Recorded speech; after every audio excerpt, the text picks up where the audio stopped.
Hi, നമസ്കാരം. എൻ്റെ പേര് അഷ്റഫ്.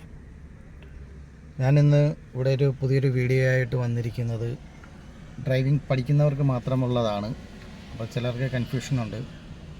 സെക്കൻഡ് ഗിയർ ഇടുമ്പോൾ ഫോർത്ത് ഗിയറിലേക്ക് പോകുന്നു എന്ന് ചിലർക്ക് ഇപ്പോഴും പഠിച്ചുകൊണ്ടിരിക്കുന്നവർക്ക് സെക്കൻഡ് ഇടുമ്പോൾ നേരെ ഫോർത്തിലേക്ക് പോവുകയാണ് ഗിയർ. അപ്പോൾ അത് ഫോർത്തിലേക്ക് പോകാതെ കറക്റ്റ് സെക്കൻഡിലേക്ക് തന്നെ എങ്ങനെ പോകാം എന്ന് ഞാൻ ഒന്ന് പറഞ്ഞു തരാം, കാണിച്ചു തരാം. അപ്പോൾ അതേപോലെ ഒന്ന് ചെയ്ത് നോക്കുക. ഓക്കെ.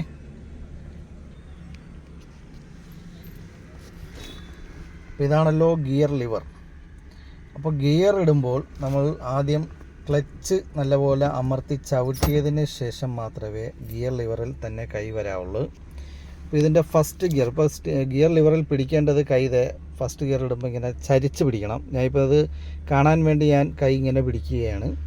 ഫസ്റ്റ് ഗിയർ ഇടുമ്പോൾ എപ്പോഴും ഫുള്ള് ലെഫ്റ്റിലേക്ക് ഗിയർ ലിവർ നീക്കി പിടിച്ചുകൊണ്ട് ഫ്രണ്ടിലേക്ക് തള്ളണം. ഇതാണ് ഫസ്റ്റ് ഗിയർ.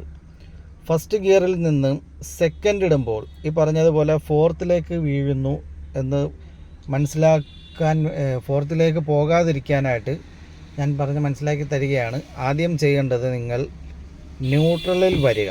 ചിലരുണ്ട് ഈ ന്യൂട്രലിൽ ഇങ്ങനെ വന്നിട്ട് ഒരു വലിക്കും, അന്നേരമാണ് ഈ ഫോർത്തിലേക്ക് അങ്ങ് പോകുന്നത്. അപ്പോൾ അത് പോകാതിരിക്കണമെങ്കിൽ ഫസ്റ്റ് ഗിയറിൽ നിന്നും ന്യൂട്രലിൽ വന്ന് കൈ ഇങ്ങനെ ഇടത്തോട്ട് ഇങ്ങനെ നീക്കി പിടിക്കണം. എന്നിട്ടൊന്ന് ബാക്കിലേക്ക് വലിക്കുകയാണെങ്കിൽ അത് കറക്റ്റ് സെക്കൻഡിൽ തന്നെ പൊക്കോളും. അതേപോലെ തന്നെ തേർഡ് ഗിയർ ഇടുമ്പോൾ ന്യൂട്രലിൽ വരിക, കൈക്കൊട്ടും ബലം കൊടുക്കരുത്. ഒരല്പം അതിങ്ങനെ ഒന്ന് ലൂസാക്കിയത് ഇങ്ങനെ നീങ്ങിത്തരും. പതിയെ ഒന്ന് ഫ്രണ്ടിലേക്ക് തള്ളിക്കഴിഞ്ഞാൽ അത് തേർഡിലേക്ക് പോകും. നിങ്ങൾ തേർഡ് ഇടുമ്പോൾ ഒരു കാര്യം ശ്രദ്ധിക്കുക, സെക്കൻഡ് ഗിയറിൽ നിന്നും ന്യൂട്രലിൽ വന്ന് ഇങ്ങോട്ട് പിടിച്ച് വലിക്കരുത്. വലിച്ചു കഴിഞ്ഞ് ഗിയർ ഇട്ട് കഴിഞ്ഞാൽ ഗിയർ വീഴും. അത് നേരെ പോകുന്നത് ഫിഫ്ത്ത് ഗിയറിലേക്കാണ്. അതുകൊണ്ട് തേർഡ് ഇടുമ്പോൾ വളരെ ശ്രദ്ധിക്കേണ്ട കാര്യം, സെക്കൻഡിൽ നിന്നും ന്യൂട്രലിൽ വരിക, കൈ ഒന്ന് ലൂസാക്കുമ്പോൾ ഇത് നീങ്ങിത്തരും. പതിയെ ഒന്ന് ഫ്രണ്ടിലേക്ക് തള്ളിക്കഴിഞ്ഞാൽ തേർഡിലേക്കായി. അതേപോലെ തന്നെ ഫോർത്തിലേക്ക് ഇടുന്നത് നേരെ ബാക്ക്, ആദ്യം വരുന്നത് ന്യൂട്രലായിരിക്കും, അതിനുശേഷം ബാക്കിലേക്ക് വലിക്കുക. ഓക്കെ.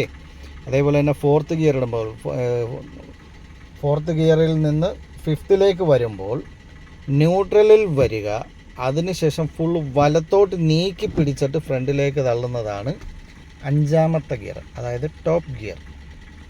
ഒരു കാരണവശാലും നാലാമത്തെ ഗിയർ ഇട്ട ഉടൻ തന്നെ അഞ്ചാമത്തേലേക്ക് ഇടരുത്. സ്പീഡ് നോക്കുക. 50 കഴിക്കാൻ നേരത്തേക്ക് നമ്മൾ അഞ്ചാമത്തെ ഗിയർ ഉപയോഗിക്കുള്ളത്. അതായത് നല്ല സ്പീഡ് കൂടുമ്പോൾ, ഇപ്പോൾ ഹൈവേയിലൊക്കെ ഓടുമ്പോൾ, ഇപ്പോൾ നല്ല ഓവർ സ്പീഡ് നല്ല ഞാൻ ഈ പറയുന്നത്, ഓരോ ഗിയറിനും ഓരോ സ്പീഡുണ്ട്. ആ സ്പീഡ് അനുസരിച്ച് വേണം ഗിയർ മാറ്റാൻ. ഓക്കെ. All the best.